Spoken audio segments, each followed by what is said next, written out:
Hi there, thank you for inviting. Just one little note. For those of you who were total chaos a few weeks back, some of the content has gone onto this because it's a similar kind of talk, just shorter, and a couple of other applications thrown into it. Really good event, by the way. So I'm Cobus Bothma. I'm Director of Applied Research at KPF, Kohn Pedersen Fox. We're a global company.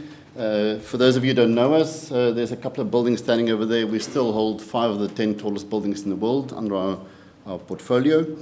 But I want to quickly talk to you today about how we design. So we don't have a specialized design visualization team inside our office. There's no one to go to say, can you render this stuff for us? We train our designers to render, to compute, to use BIM, etc., as much as we can, analysis and so forth. And what I want to show you is the really down-to-ground process of visualization through design on a very creaky floor here. I should stand still. And it is important to know, because I'm not going to show you any glossy images. There's 1 or 2 images in here that are glossy, that are done by external companies that we use. I want to show you how we use the process of going to render, because visualization is very important for us, the workflow to render and the actual process of rendering. And those two, we're working very hard to get as short as we can. The rendering process is kind of taking care of itself through hardware and software in a way, with us deploying some of these systems. But it's the workflow up to the render process that is very important for us. So I'm going to talk a little bit about the visual design process, some of the real-time development, what we're busy working on, and a very shortened little case study of how we kind of throw everything into one pot. Just a little background, some of the projects we do, all over the world, some tall towers, complex, crazy buildings, etc., airports. I said we have 9 offices across the world. This just shows where we work. So if you guys want to seat us in terms of a practice. And as I mentioned, it's very important to note that our designers are very hands-on. We have printers, we have visualization systems, etc., and they all get involved with producing their designs and communicating the design. And visualization plays such an important part of it, and that's kind of why I'm doing this talk for you guys to see how we work. So as applied research, I deal with quite a bit of different concepts in the office, everything from computational design. This is a very short little clip that I made, going through to building technologies, how we actually build our buildings on site, generative and computational models, and how we do these on scale. I support and help our environmental performance team. This is some CFD applications. We deal with data science and how that can influence our design and our processes in our company. Of course, real-time applications and how we communicate designs through these. Again here, getting that upscale and in the headsets, digital fabrication, and just generally mixing all these different technologies to help the design communication, the design process further. The thing important to note is that we are a design firm. We kind of know what we're doing. We understand what the industry is going on outside in terms of technology, and we're trying to infer and adopt those technologies and guide our practice through the way we go forward with that. So the visual design process. So this is typically what our designers do most of the day. They model, design, get areas, and render. And when I say render, we render per phase probably hundreds to probably thousands of these kind of renderings. It is continuously thrown into the deadline on the render farm, and they produce and they produce and they produce. And these get either printed, they go into reviews, they get scrapped, they get changed, and they progress from a kind of massing model for areas and program to sort of a more detailed model, and then even down to more material application of a design. Again, this is on the desktop of the designer. It doesn't leave anybody there. In some cases, they go a little bit further. Of course, this is not the high-end renders that the external companies do, but for communication and interim presentations, this is where we kind of push it from the design point of view. This is a project we've done in London, and this was done by one of the lead designers on it. These are panoramics, and we still use static panoramics quite extensively. The purpose of this exercise, based on the design that they were doing, was to communicate it to the planners, so the City of London planners, and explain to them what was going to happen before and after the build of this site. This particular one was done in V-Ray, I think it was, because they had their view set up in that already. We'll show some Enscape stuff a little bit later, and I mean that's a big bonus with quick panel outsets from Enscape for these interim design communications. There was a comment earlier by Carlos from Newscape, for you guys who were here, which is a very valid comment, and that is that in design, real time is relative, right? I mean, we don't need to run 11 milliseconds a frame. We can actually wait a little bit for it. If we wait half a second, it's okay. If we run 10 frames a second, it's also okay. It's about communicating exactly what you need to communicate at the right time, and I think that's important to note. And what we're trying to do is enable our designers to get to that point. Of course, Enscape is a big deal. This is the pre-RTX Enscape. This is just designers working on a project here in the East, and just running these animations as part of the course. They go out for lunch, they come back, there's a new animation, they can discuss it with the design lead, and they can present it to the client, they can do kind of whatever they want to do with this. And the beauty about this as well, even from an animation point of view, this has been a big game changer in our industry and our business as well, using this really embedded visualization systems that can produce these kind of qualities. And a bit earlier this year, in March, we did something with Moritz on Zierad Bank that we did. I need to tell you this is a CD phase BIM model. It's not a lightweight model that they pulled in there. We switched it onto the Quadro RTX, and the results were quite astounding. I mean, we were quite happy about it. We're moving forward, of course, with this, both on the RTX side and with Enscape. And our designers have been blown about this. There's a Enscape meeting coming up soon, user group. For those of you guys who want to attend, it's going to be held at our office. It's really great software, and really nicely integrated in our authoring applications. I'm just flicking here through the RTX on off. I think Moritz showed this a little bit earlier as well. So all the textures and everything here is basically from the Revit model.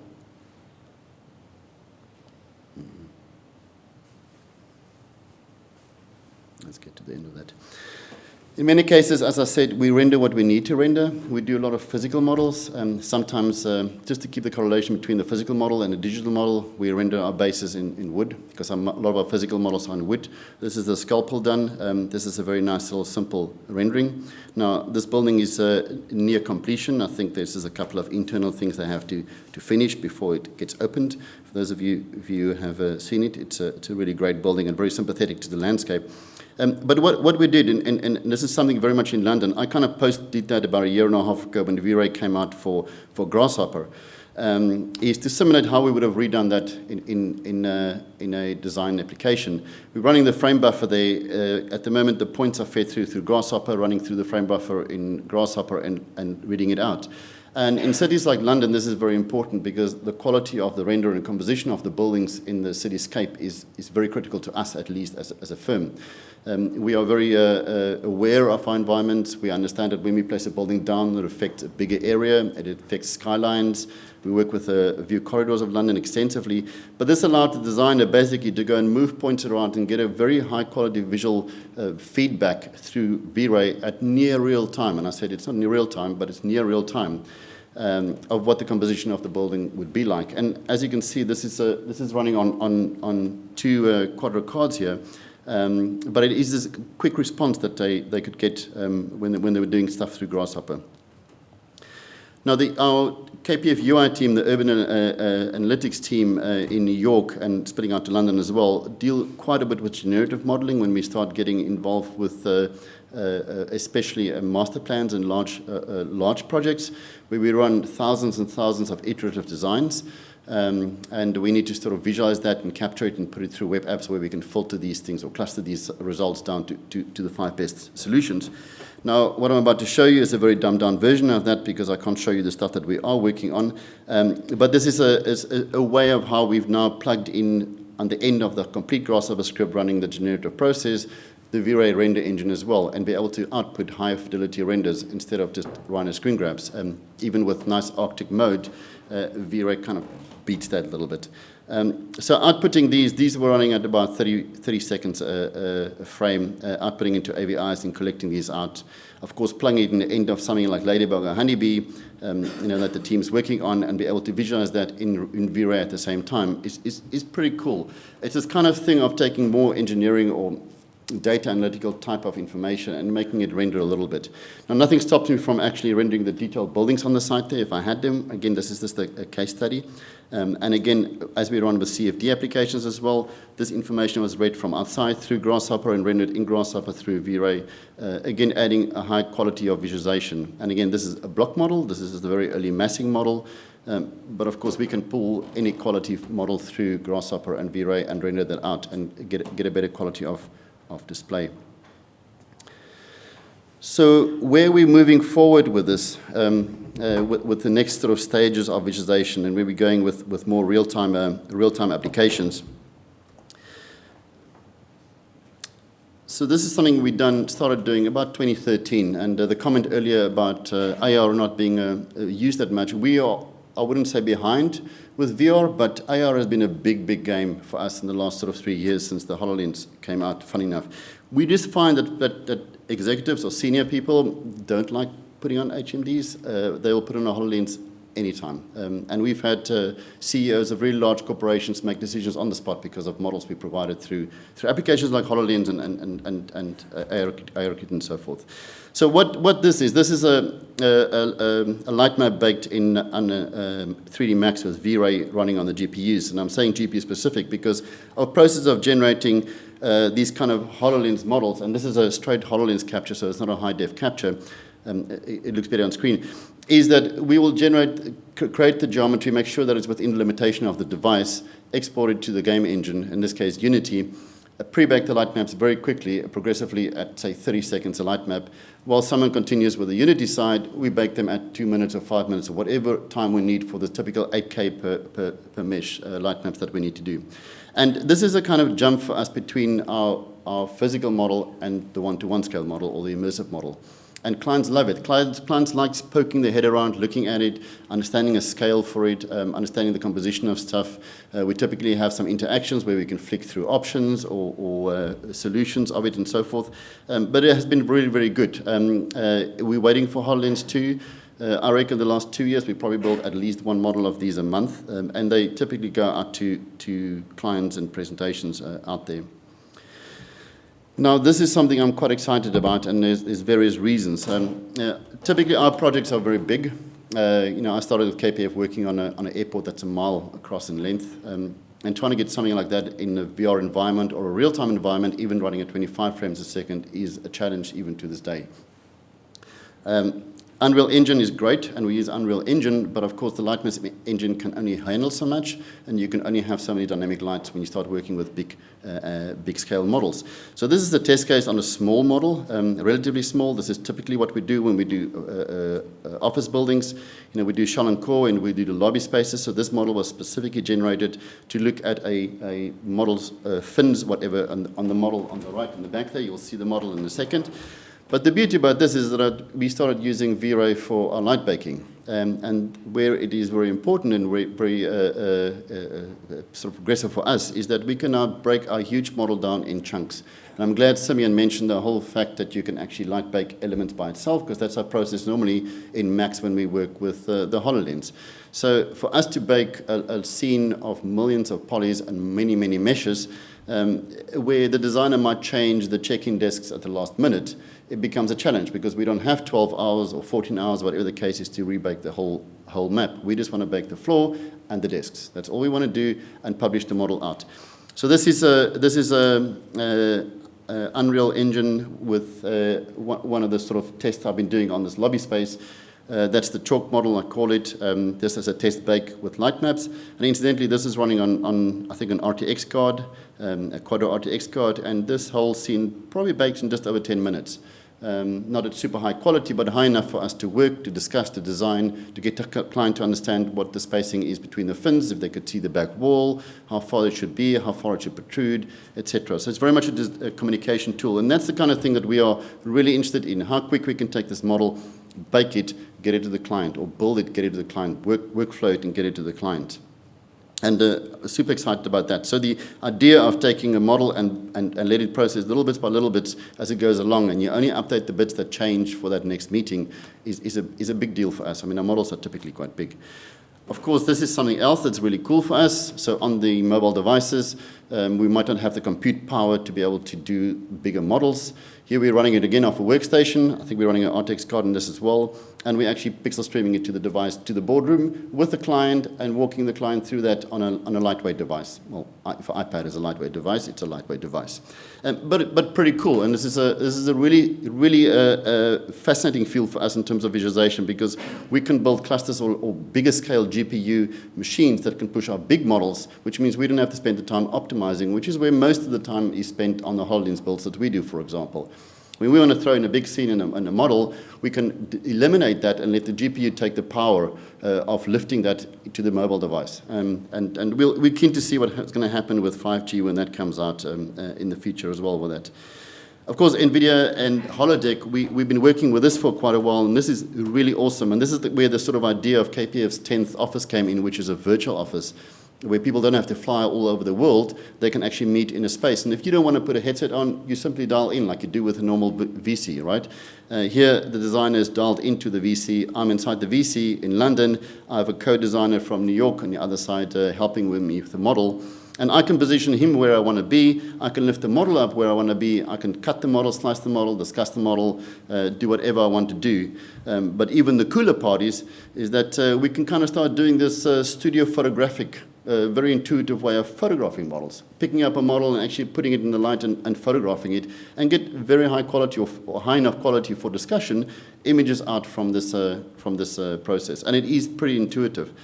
And if all else fails, you can call your kids in the middle of the night if they don't want to talk to each other, and you can make them look at each other inside the virtual space without having any idea, and put a whole building on your head and dance on the table and let them all be happy and go to bed and say good night. So, which is quite a fascinating thing for them. They all want to make me purple inside this thing.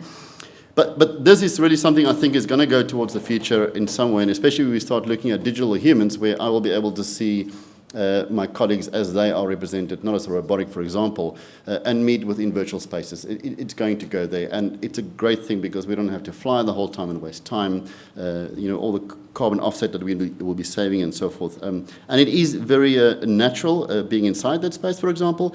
And as you can see, if somebody don't want to go into the space with the HMD, they can just dial in. Right, so I need to apologize for chaos again, because I'm showing you guys how we work with stuff, and I'm trying to break things and throw it as much as I can. Project Lavina is another application that we're working with quite extensively. So running this, I'm not running any denoiser in most of this file, and I tried my best to get this file to be as big as possible, as many polycounts as possible. So this is the same building you saw earlier that we animated in Enscape. You can see it's quite gritty and noisy, but I kind of like that because when you see I stop it, it'll resolve itself or converge itself very quickly and get to the sort of quality we need to get to. But have a little note here. This building is on the other side of a park, and when we get to the park side, keep a little eye on what the foliage is and the information on the park. So I'm switching on the denoiser here now, just to move a little bit through the park, and then I'm going to switch it back off again just to get the kind of final shot. And it speeds it up, of course, and it cleans it up much quicker. But what we're interested here is to see how many polys we can push through it, and why, if we don't care about the quality or the fidelity or the poly count of the model, we cut the workflow out again, and we get to the point of actually seeing what we're designing. We get our designers to explain what we're designing through the visual medium. So if this freezes quickly, have a look at the top left there. We're running 20 million unique triangles and just under 10 billion instance triangles, right? This is a big model. I tried to get it bigger, I couldn't. All the plants, all the grass, all the flowers, all the trees, everything is 3D geometry, right? All done by I2, so we just created curves in Rhino, put it into Max, and scattered all this information. And this is very promising for us in terms of also where it's going to, in a combination with the sort of more higher-end definition renderings that we want to be pushing out. I think this was running on an RTX 6000, for those of you who want to know about the hardware side behind it. So just to wrap up a little bit, this is a project done by Moses, really great, this rendering, for example, a really great project of ours right next to London Bridge. It's, believe it or not, student housing. Be so lucky. It's really beautiful. And what we've done here is we've gone through a whole iteration of facade components, minimizing the facade components to about 10 unique instances of it.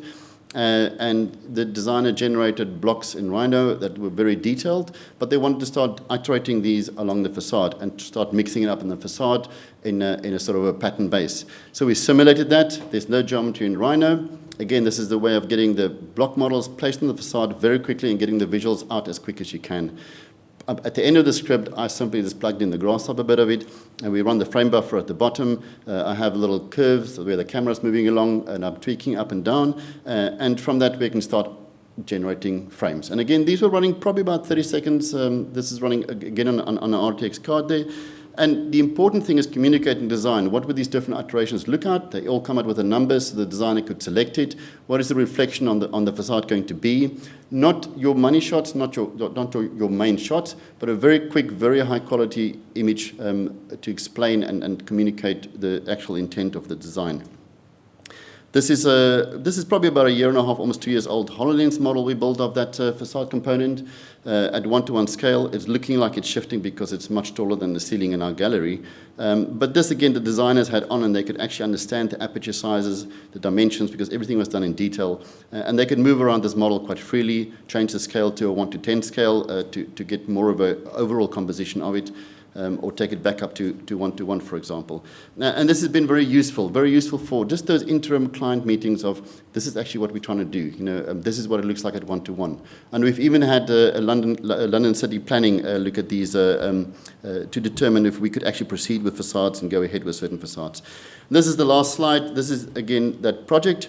This is in Unreal Engine, baking the light maps with V-Ray as an outcome, using the V-Ray Sun. As you can see, it loads the maps, as Simeon mentioned, and then we have our model. But the beauty about this is now with a new inclusion, and we haven't done much with this yet, is that with pixel streaming, as I showed you before, we now can stream directly to the HoloLens from the baked model on a workstation running a nice big GPU. Where before, I probably spent about 6 hours cleaning our models because our designers work very fast and it's quite messy sometimes. I now don't have to worry about it. I let the machine, the workstation, push it, and I can put the HoloLens on and get the designers to understand and experience the design as it is. Again, a very exciting bit for us. We'll see where that's going in the future. So, thank you.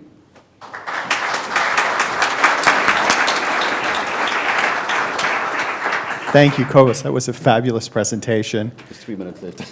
It's okay. We're doing well. No, I'm good. Questions? Got time for, say, 2 questions. Going what? Okay, here we are over here, and then. He's not allowed to ask questions.